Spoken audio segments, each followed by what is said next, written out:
dobrobit in po dobroti naših Marijinih sester. Najbrž ni manjkalo leto, da bi romal skupaj z vami. Toliki so romali tudi v preteklosti. Toliki duhovniki so tukaj sem prihajali ali vodili ta srečanja. Povezali se bomo v duhu, tudi z vsemi, ki ne morejo več, ki so še živi zaradi starosti ali bolezni.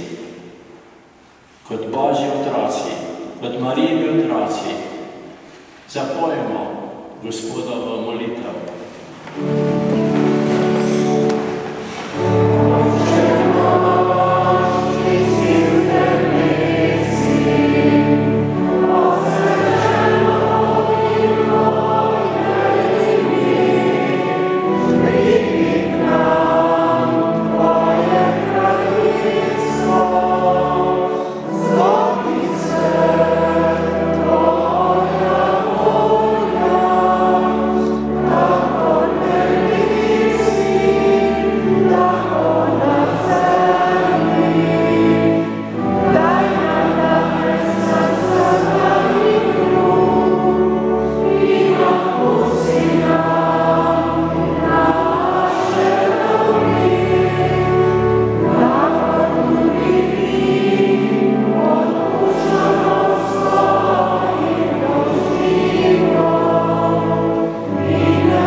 Da se izpolni tvoja volja, ki živiš in kraljuješ vekom.